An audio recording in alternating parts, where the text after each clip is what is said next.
足並みを揃えてゆこうお互いを信じ合う五人の仲間ボルテス5に預けた命飛ぶぜ宇宙の果てまでもみんなの笑顔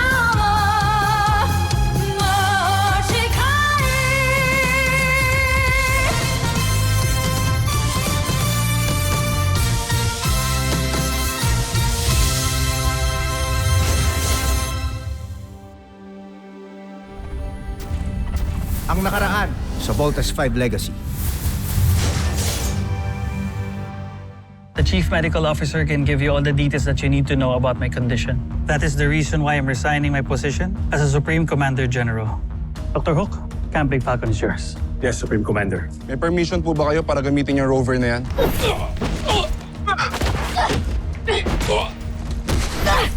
Steve, si Jamie kasi ang weird eh. Tinakas niya yung rover nang walang permission. Parang may iba daw sa kanya. Takupin mo si Commander Robinson at gawin mong pain. Please take an ambush. Tell the escorts to check the perimeter.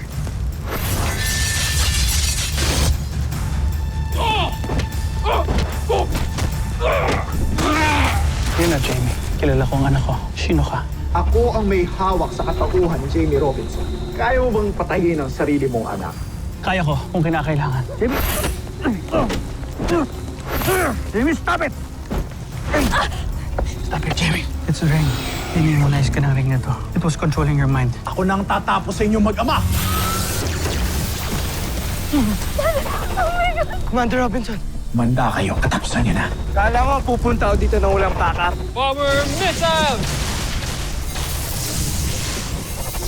Lumisa na tayo! He's my dad. No! He's not dead! Napatay ko ang isa sa mga pinuno ng Terra Air 2 na lumalaban sa atin. Tiyak akong malaki siyang kawalan sa planetang ito. Pero buhay pa rin ang mga piloto ng Voltes 5. Isusunod ko na rin sila. I swear, I will avenge your death. I will destroy all of the Bosinians. Pinapangako ko sa'yo yun. I love you so much. Another hero has sacrificed his life. General Robinson died for us with dignity. For our fallen Supreme Commander. Rest in peace, General Robinson. Fight on.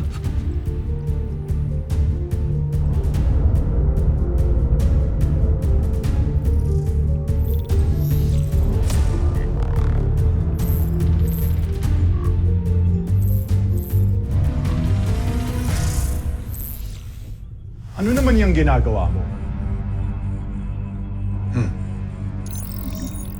Ito ang tatapos sa kayabangan mo. O baka naman yan ang tatapos sa karera mo bilang general ni Zardos?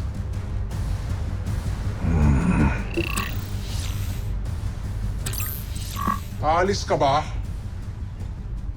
Kung gusto mong ihalo ko ang tugo mo sa eksperimento. Kung kaya mo.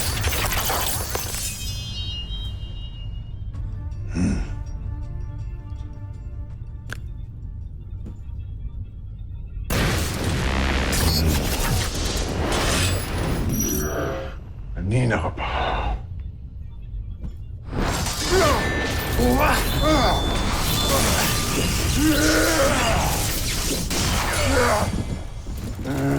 Huwag kayong makikialam!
Gusto ko rin bumawi sa'yo, anak. Gusto kong bumawi sa'yo sa mga pagkukulang ko sa'yo nung bata ka. Just in case na nawala ako. Gusto ko magkaroon tayo ng mga experiences and moments na maaalala mo.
Pinapa-frame niyo po pala lahat ng pictures na yan?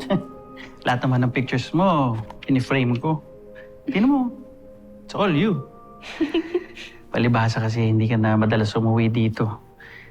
Alam mo naman kung gaano ka-proud ang daddy mo sa unika iha niya.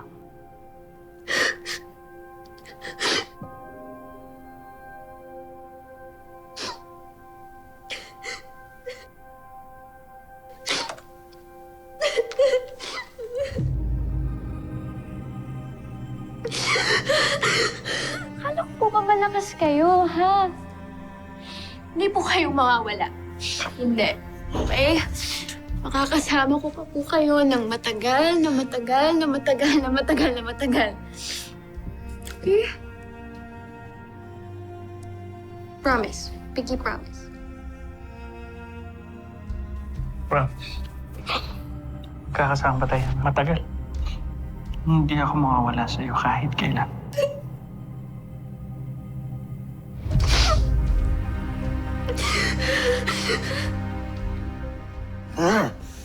Parang hindi kayo mga general sa ginagawa ninyo.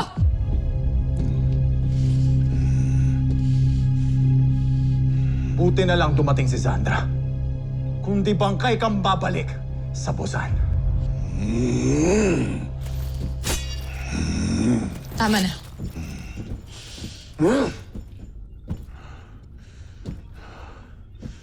Namumuro na yun, Oslan na yan. Bakit kasi nagpapa-apekto ka pa sa kanya? Alam mo namang ginagalit ka lamang niya, hindi ba? Malapit nang bawiin ng intruva na yan. Ang lahat ng sinabi niya sa akin. Huwag mo nang sayangin ang oras mo sa galit. Ang mabuti pa, ipakita mo na lamang sa akin ang eksperimento mo.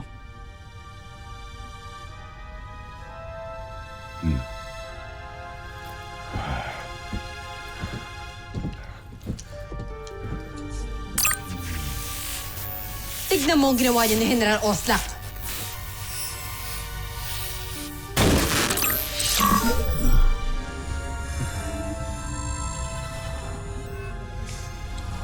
Tignan mo ito, General Sandra.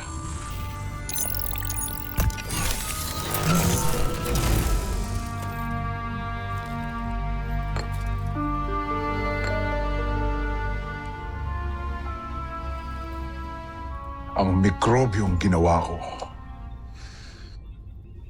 Nakita kong epektibo siya. Dahil ginamit ko ito sa isang taga-Terra Erto. Tagad siyang namatay. Hindi ba delikado rin yan para sa atin? Mag-iingat ka. Draco, ano ba ginagawa mo? Huwag kang matakot, General Sandra. Tanging tayo lamang, taga-Busan, ang hindi tinatablan ng mikrobyong ito. Kaya ito,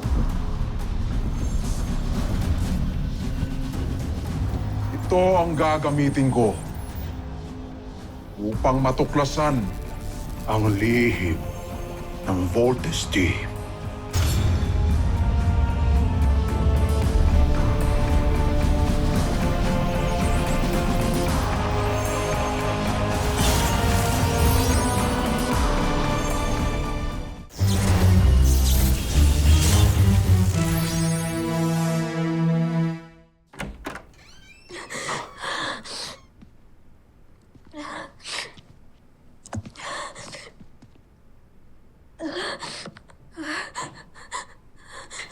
Jamie,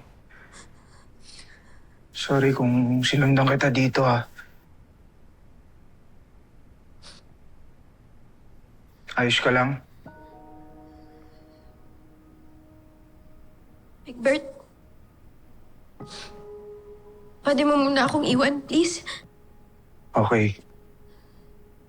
Pero gusto ko lang sana ipaalam sa'yo na sobrang naiintindihan ko yung nararamdaman mong pain ngayon. Kasi gaya mo, nawalan din ako ng magulang.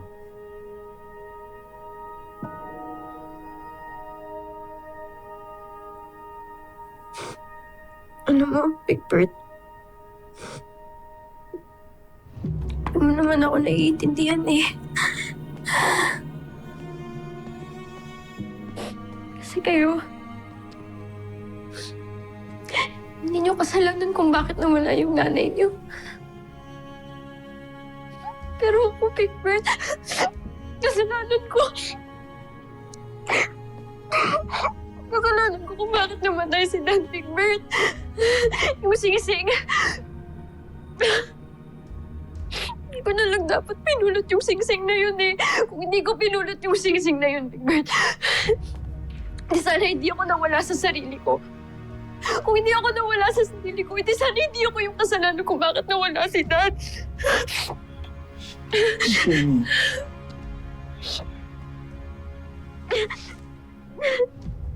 Di mo kasalanan yun eh. Okay? Kasalanan ko nga, Big Bird, di ba? Ano ba? Kasalanan ko! Kasalanan ko. Jamie, no. Kasi kahit makaligtas si General Robinson, mamamatay pa rin siya kasi meron siya malubhang sakit.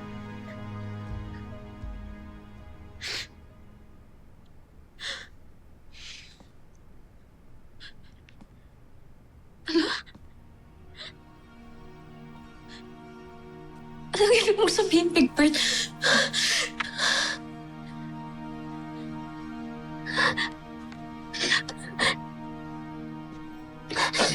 Yan talaga yung dahilan kung bakit kita sinundan dito. Binigay sa akin ni General Robinson yan nung kailan lang. Sabi niya sa akin, nakaschedule na raw yung operation niya. Kung hindi man siya makasurvive, ako daw yung mag-aabot sa inyo.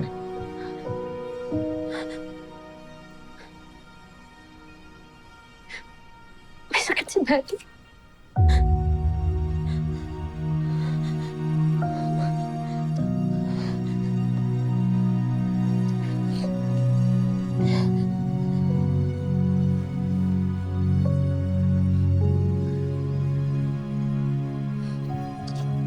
Sabi niya sa akin,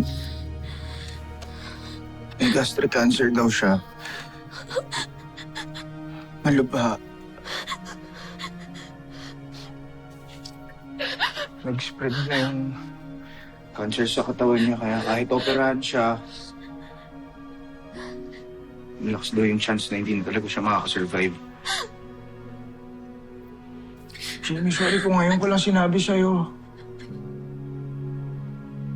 Pinapangako kasi ako ni General Robinson na wag ko daw sabihin sa iyo eh. O kahit na kanino. Ayaw niya nag-aalala ka. Ayaw niyang magulo yung isip mo dahil sa sakit niya. Jamie, kaya niya ginawa tong letter na to. Para kahit ano man yung mangyari, makapagpaalam siya sa'yo na maayos.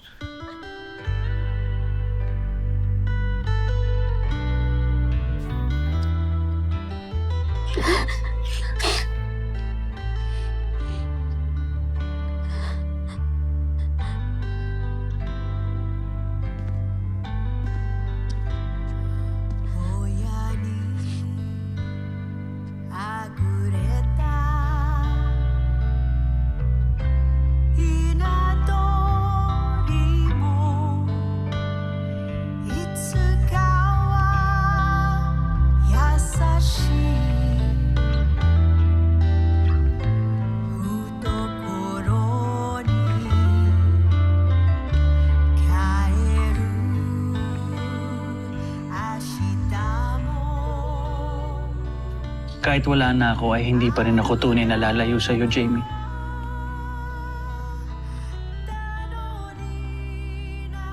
Walang magulang na nangiiwan ng anak.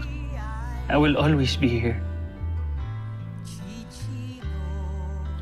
Kapag nalulungkot ka, nangangamba, nag-iisa, isipin mo lang palagi na nariyan ako sa tabi mo. Ang aking pinakamamahal ay mananatiling nasa iyo.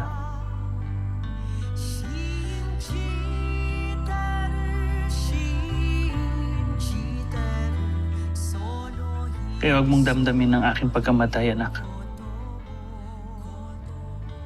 Bahagi yan ng buhay na di maiiwasan. Sa halip, isipin mo lahat ng magagandang pagsamahan natin.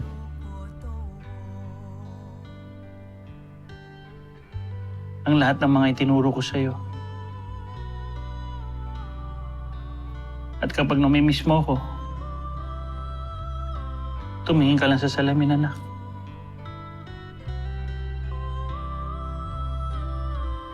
At makikita mo ako sa katauhan mo.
DPS Command! I'm under attack sa labas ng perimeter ng camp!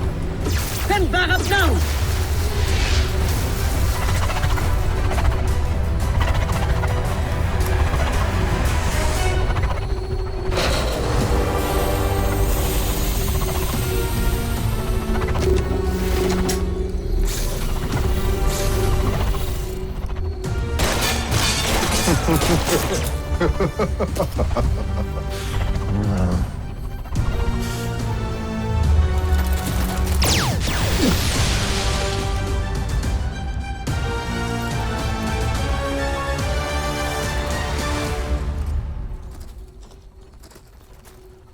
Steve Armstrong.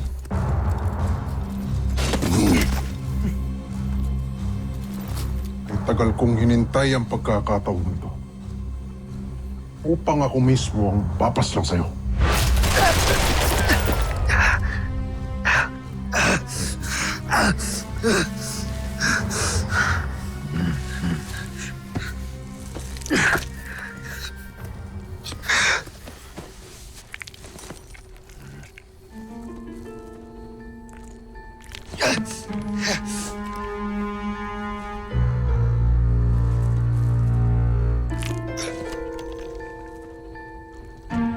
Di ka tinatablan ng inyong mga armas. Ng klase kang nilalang.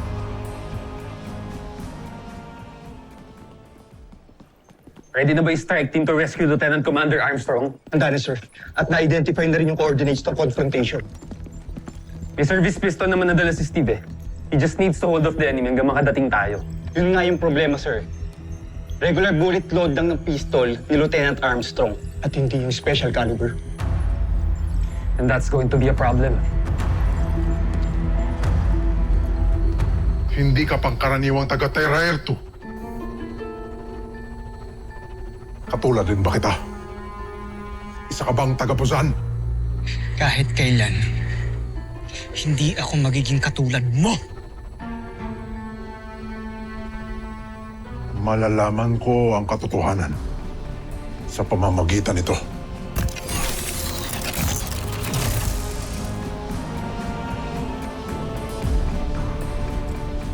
Kung tunay ka ngang taga-Terra Air 2,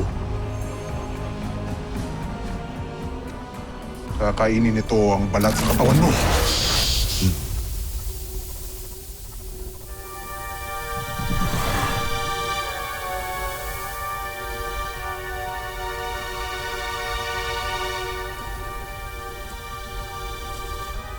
Hindi man lamang naagnas ang iyong mukha.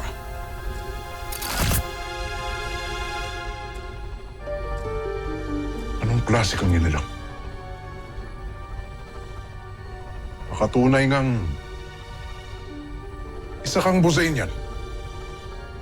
Kung isa ka mang taga-Buzang, isa kang walang kwentang alipin. At kailangan mo nang matay!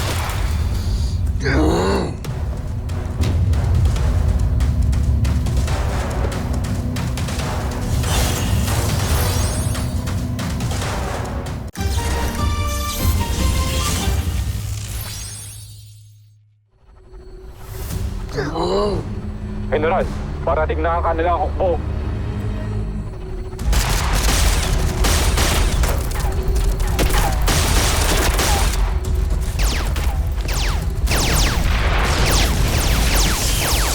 Hila sila! Kailangan ko mag-ulat kay Prinsipe Zardos.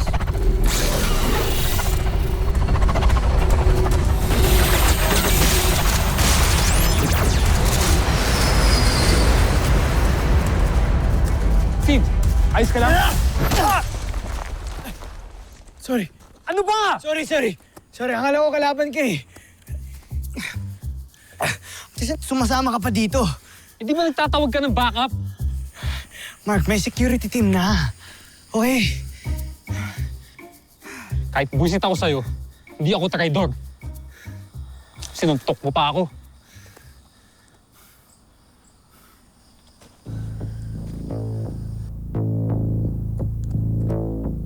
Thanks, Mark.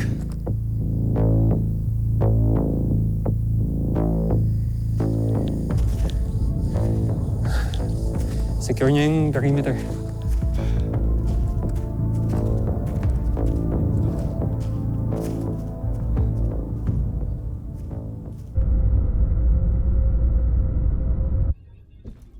Joffrey. Tama bang tinig ko? Pumunta ka ng lupa ng walang pahintulot ko. At natalo ka ni Steve Armstrong. Sa laki mong yan, nagpatalo ka. Homsak, isa kang kahiyan sa ating lahi. Dapat sa'yo ginagawang alipin. Pero, takpin si Draco. Joffrey. Hindi pangkaraniwang tao si Steve Armstrong.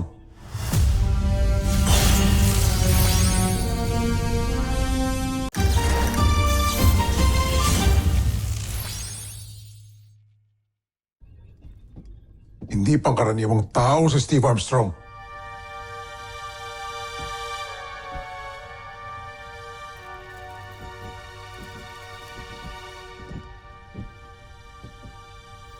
Pinagsasabi mo? Sa gitna ng aming paglalaban, ginamitan ko siya ng armas nila. Pero hindi ito tinabla ng bala.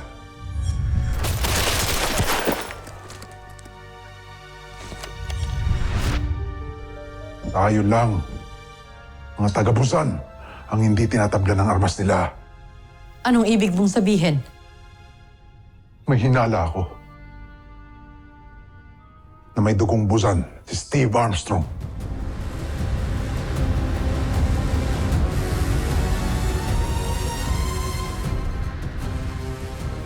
Susunod sa Voltes 5 Legacy. Kagaya ni Papa, meron tayong dugong Buzainian. At ni Kuya Manuel. Di Manuel yung pangalan niya, Little John. Zardos. Dak, Shivan! Hindi ako kumbinsidong kagaya natin sina Steve. Dahil alam kong ni patak ng dugo natin ay wala sila. Kaya kahit kailan, hinding-hindi natin sila magiging kalahi. Tama lamang na hindi nalaman ni Zardos na talagang buhay pa si Hrothgar. Kaya bago pa niya malaman ng lahat, kailangan na mapigilan si Zardos sa pagtatagumpay. At sa'yo ko pa rin iaatas ang misyon na yan, General Oslak. Masusunod, Joffrey. Sinasabi mo ba sa akin na naisahan ako ni Hrothgar at buhay pa siya? Na hindi ko pa siya napapatay? na nasa katauhan siya ni Dr. Ned Armstrong. Sa halip na mag-isip kayo ng kung ano-anong kalokohan, mag-isip kayo ng paraan kung paano natin tuluyang mapapasta ang ating mga kaaway.